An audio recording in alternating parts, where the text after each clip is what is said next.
Mr. Mike, and today I'm going to show you how to make beef jerky with an electric smoker. So first of all, I got a roast out of our freezer because that's the only thing we had, and I started to pull it apart. I took the ropes off and then it fell apart. So then I basically have these little pieces here. I'll cut this a little later, but right now I got this piece right now, and I'm going to have it with a very sharp knife that I actually sharpened myself by hand, the old-fashioned way. And I'm going to cut against the grain of the meat, 1-inch wide strips. So I'm going to cut the strip down here against the grain.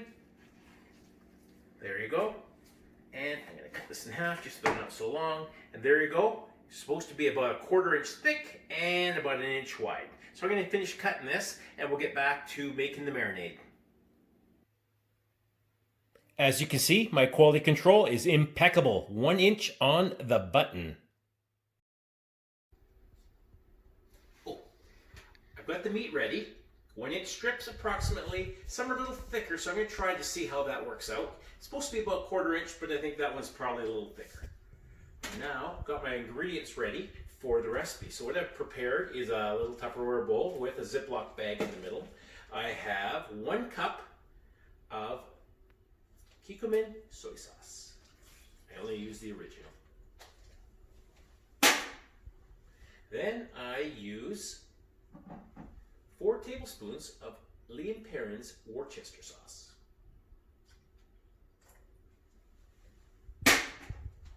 Then I have 4 tablespoons of Kootenai wildflower honey.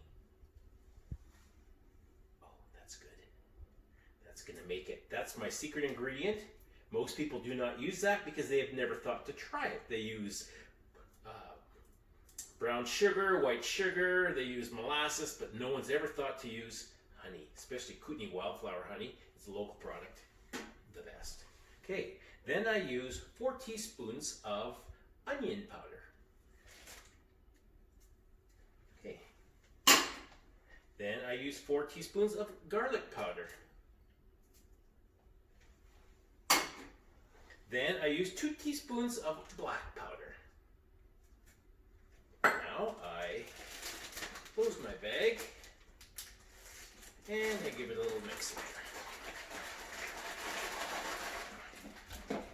Put my bag back in to the Tupperware and I grab my meat and I place it gently and gingerly into my Ziploc bag. I seal the Ziploc bag. And I give it a good, nice massage. Massage meat is the best. There you go. That's where I am right now. I'm now going to take that and put that in the fridge for overnight.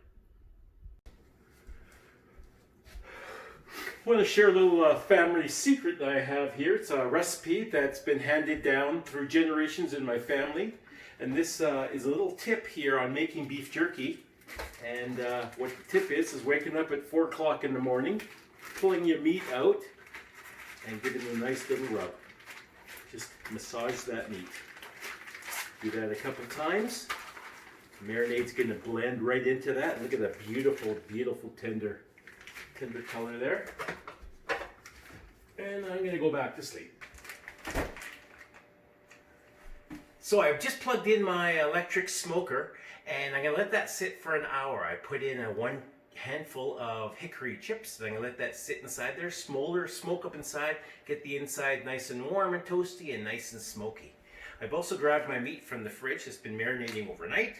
I'm now going to take that and nicely place it onto my smoker rack. And I'm going to let that dry here like this for an hour before I put it into the smoker.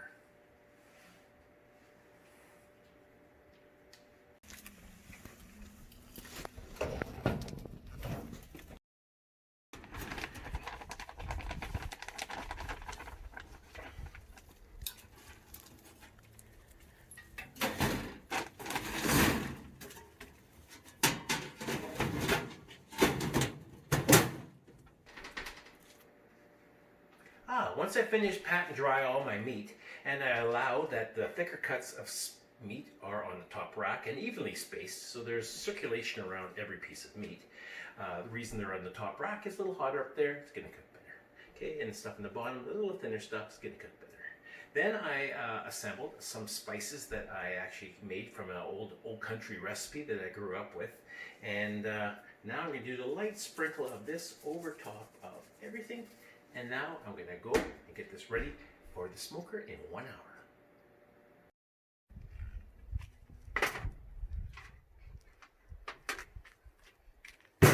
So now we're at the electric smoker, and it's been on for an hour, and it's located outside around nothing that's combustible. That's very cautious to make sure that doesn't happen. And we're going to now put the meat into the smoker. So I've already refreshened up our portion of hickory smoked chips. We're now going to put the meat that's nice and dry, thin stuff on the bottom. Gee, it doesn't fit in very good, but there we go. And we're going to put the thick stuff on the top.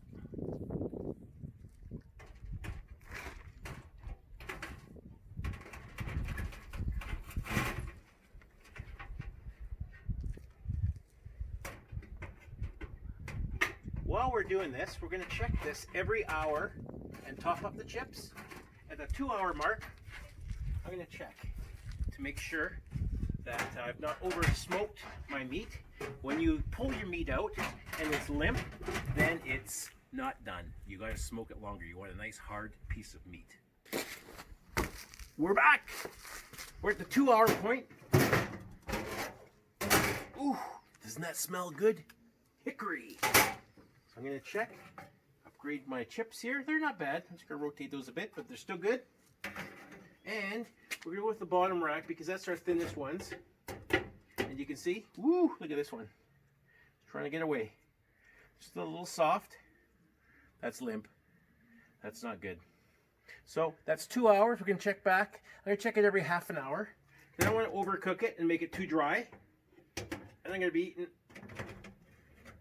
a rubber tire. I don't want to eat a rubber tire. So we'll be back when we're done. We're at the 3.5 hour mark, and I pulled out the bottom 2 racks. They are actually perfect. Take a look at that. That's how you want your beef jerky. My top row being a little thicker, I'm going to let it go another hour. So I'm going to come back in another hour and we'll check that out. We'll see how it is to pass the Ranger test. Ranger?